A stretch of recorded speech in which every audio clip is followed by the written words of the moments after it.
1 million euros. That's how much money was allegedly spent to sabotage a single video game. At least that's what the CEO of Build a Rocket Boy wants you to believe, because according to him, MindsEye didn't fail because it was launched broken, buggy, and borderline unplayable. No. It failed because of gangsters, paid influencers, rogue employees, and a shadowy American company running a covert smear campaign. And his response to this alleged conspiracy: install spy software on his own employees' computers without telling them, threaten YouTubers with legal action, and I'm not making this up, put the names of his alleged saboteurs into an upcoming in-game spy mission for funsies.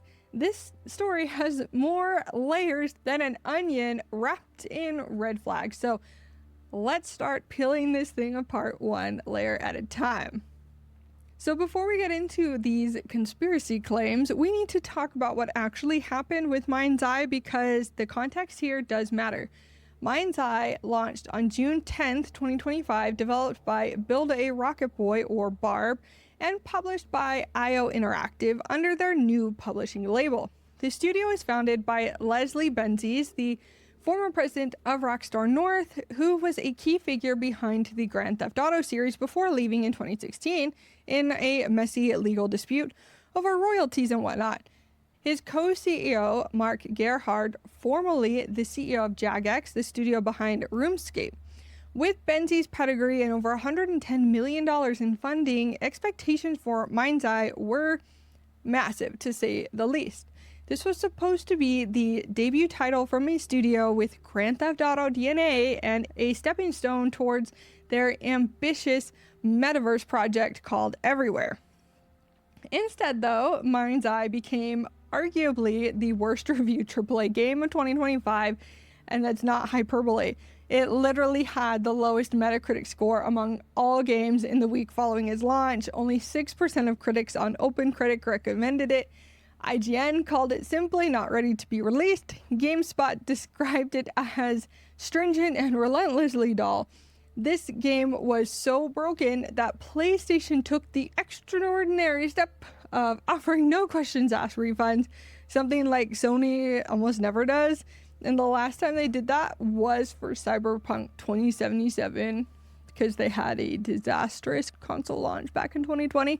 But the player numbers were abysmal. According to Ampere Analysts, the game barely cracked 250,000 total players, with only about 35,000 on Steam. So for a game with this kind of budget and backing, those numbers are catastrophic, and the warning signs were there before launch.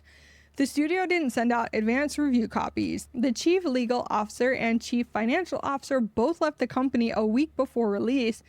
Physical copies leaked early, and players immediately started posting clips of severe technical issues and lackluster gameplay. Everything about this launch screamed trouble. Here's where things start getting interesting, because rather than owning the disaster, BARB's leadership pointed fingers outward almost immediately. On May 27th, 2025, before the game even launched, co-CEO Mark Gerhard went on Discord and claimed that the negative pre-release reception, a paid campaign by a third party making a concerted effort to trash the game and the studio. Alright, think about that. The game wasn't even out yet, and leadership was already setting up the narrative that any criticism was part of some conspiracy. After launch, studio founder Leslie Benzies doubled down, claiming saboteurs were responsible for many of the game's woes. Not the bugs, not the performance issues, oh no, not the gameplay. The critics universally panned this because they were saboteurs. The gaming community just was not buying it. And honestly, can you blame them when games launch like this in such a broken state that PlayStation starts issuing refunds? Blaming shadowy saboteurs is a bold strategy. Let's see how it plays out for them.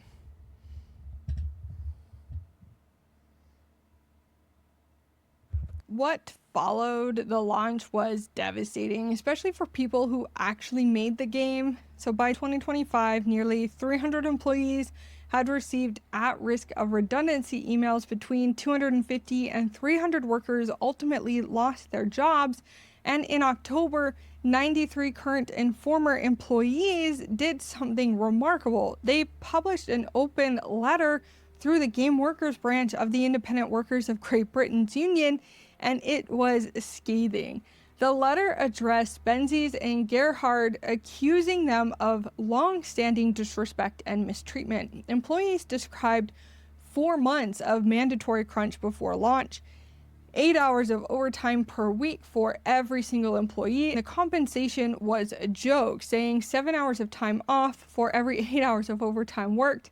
And many couldn't even take that time because management kept demanding high priority work. The redundancy process was where things got truly ugly. Employees alleged that they had received dismissal notices with wrong notice periods, were placed in incorrect teams, so their performances were scored by the wrong people, and were fed misinformation throughout the entire process. The letter called it a potential wrongful dismissal of dozens of staff members. Former employee Ben Newbin didn't even hold back, saying staff had suffered horrific mental and even physical illnesses from the crunch, and that studio leadership chose not to take responsibility for the game's failures and instead blamed saboteurs, as if individual employees or online influencers could have caused this. The IWGB union filed legal action against Build a Rocket Boy over the mishandled layoffs, and the union's PR officer put it bluntly, saying, "The sorry financial state the studio now finds itself in is not the work of outside forces or some fifth column of angry trade unionists, the unequivocal result of poor leadership, high-level incompetence, and outright contempt." And here's a detail that really struck out to me. The lead actor who played the main character, Alex Hernandez, reportedly said the project was so damaging to his career that he fears he may never work in video games again. That's how toxic this launch was. It wasn't just that the studio suffered, it hurt people's livelihoods and careers. And now, as if this story wasn't already wild enough, in late January 2026, things took a turn that nobody saw coming. The U.S. Department of Justice released over 3 million new files related to convicted child offender Jeffrey Epstein. And buried in those documents was reference to Leslie Benzies, specifically saying an alleged victim named Sarah Ransom, who had previously sued Epstein and Ghislaine Maxwell for sex trafficking, included Benzies on a witness list and accused him of this assault. The file also mentioned rock stars Sam Hauser, though no allegations were made against Hauser directly. Rather, it stated he was allegedly aware of claimed mistreatment. Benzies responded through a spokesperson denying the allegations. He stated he had a 3-month consensual relationship with Ransom and that he has never met Jeffrey Epstein, visited his island, his properties, or traveled on his plane. And we hear them all say that. They all say that. Now, to be clear, being mentioned in these files does not mean someone is guilty of anything. These are allegations, and they do remain unproven. But what happened is where BARB's leadership went off the rails. On January 31st, a YouTuber named Cyberboi uploaded an 18-minute video titled "Leslie Benzies is in the Epstein Files," covering the publicly available information from the DOJ release. 18 minutes later, Mark Gerhard posted a formal cease and desist demand directly in the MindsEye Discord server, tagging Cyberboi personally. He accused the YouTuber of media manipulation, espionage, sabotage, and interference targeting Build a Rocket Boy for making a YouTube video about publicly available government documents. By 9:37 a.m., roughly half an hour after Gerhard's message, the video was gone. Cyberboi took it down, later saying he can't be arsed with the trauma of it all. Several of his other videos about BARB were also removed, including the interview with a former Build a Rocket Boy employee who had been critical of the studio. The thing is, though, with everything Cyberboi covered being public record, I mean, you can find it yourself on the DOJ website. Issuing a cease and desist over publicly available government documents is definitely a choice, and it's not a good one. Because by early February 2026, the biggest bombshell dropped. Insider Gaming obtained a recording of an internal meeting from late January where Mark Gerhard addressed Build a Rocket Boy employees.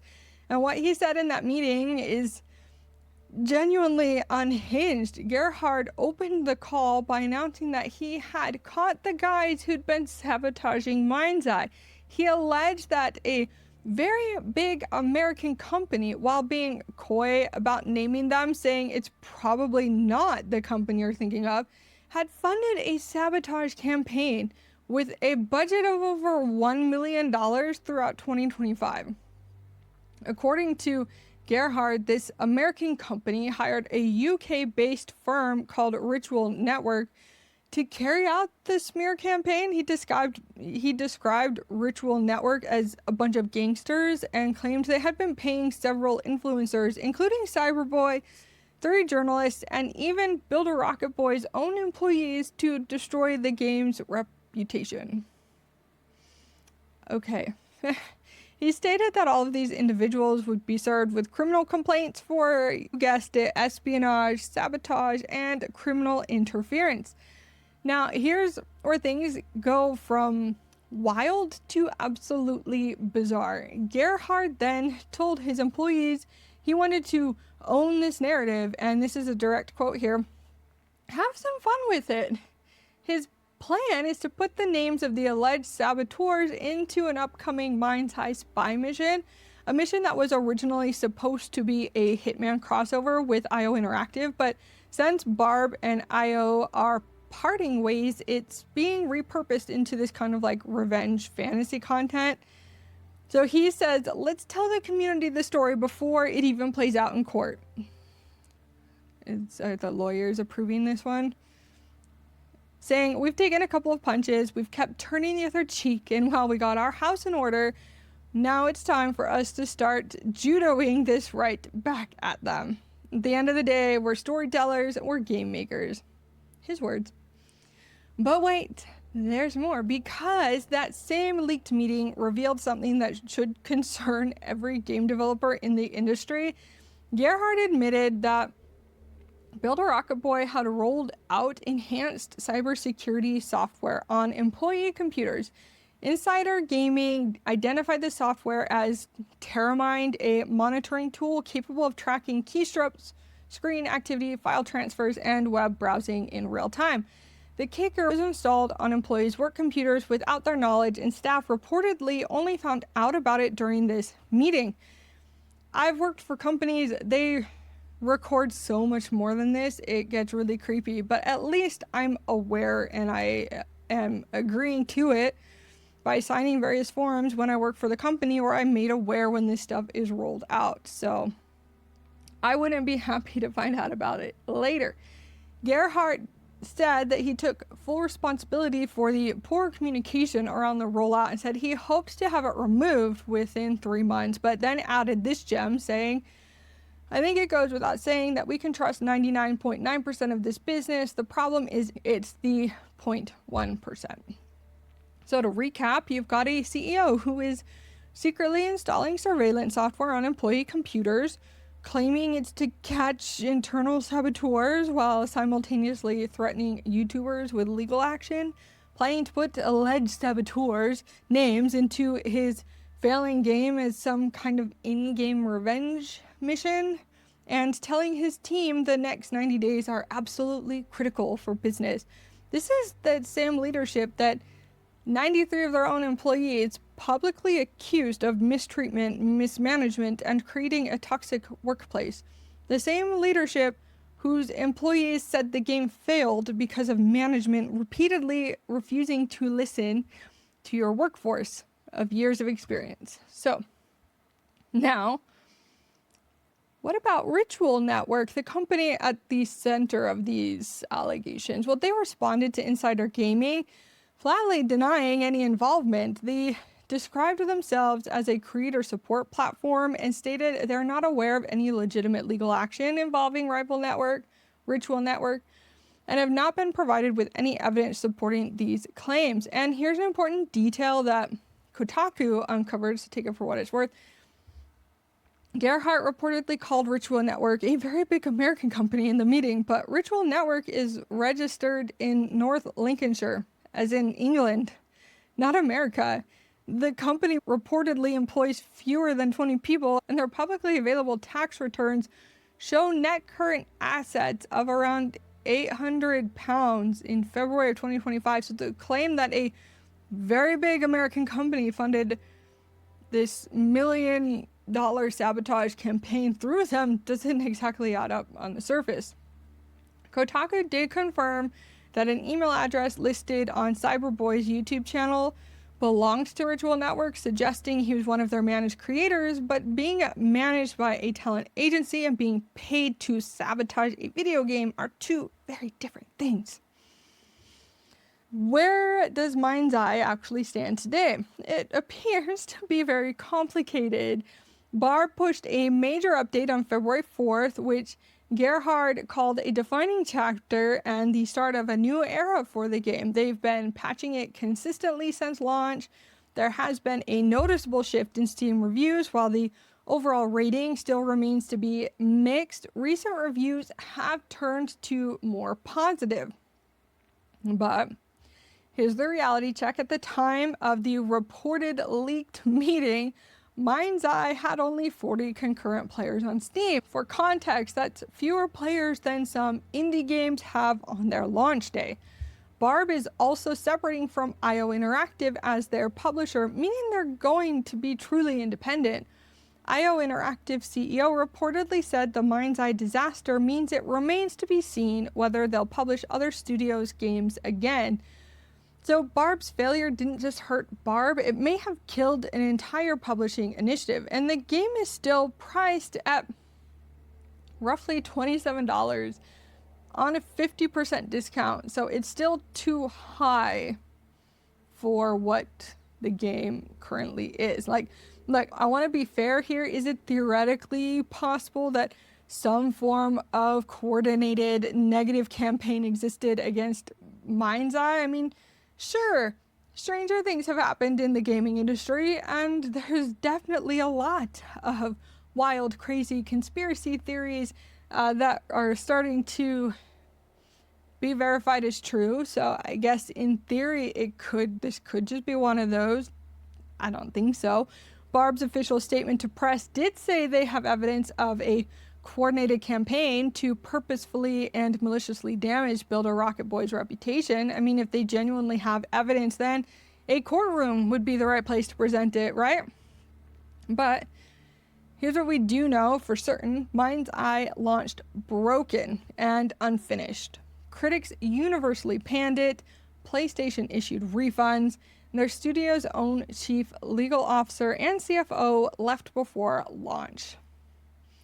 Instead of taking accountability, leadership blamed saboteurs, threatened a YouTuber covering publicly available government documents, secretly installed spy software on employee computers, and is now planning to turn their conspiracy theory into in-game content. Like, at some point you have to ask yourself, is there a simpler explanation that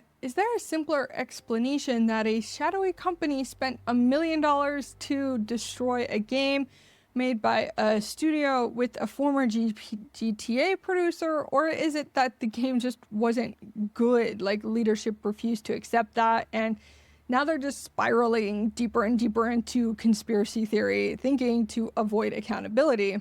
Which one do you think it is? Because I know which explanation I find more compelling, but hey, if BARB does have real evidence and these lawsuits actually materialize, I will absolutely cover it and give them credit, because if this campaign actually happened, that is a massive story that affects the entire industry. But until then, I don't know, guys, maybe focus on fixing your game. But that is MindsEye where it stands right now. And honestly, I don't think this story is anywhere close to being over between the pending lawsuits, the Epstein file allegations, the employee legal action, and whatever is actually going on behind the scenes at Build a Rocket Boy. This is one to keep watching. If you found this breakdown helpful, go ahead and drop a like on the video. It really does help with the algorithm, and it helps me covering stories like this. And subscribe if you haven't already. I like to cover gaming news, tech news, things like that. I think it's a lot of fun, and if that's something that you think is fun, we'd love to have you here. But what do you guys think? Do you think there's any legitimacy to BARB's sabotage claims, or is this just a studio refusing to take accountability for a bad game? I'd love to hear from you guys. But anyway, that's all I've got for you today. Thank you so much for watching this video. I hope you have a fantastic rest of your day, and peace out.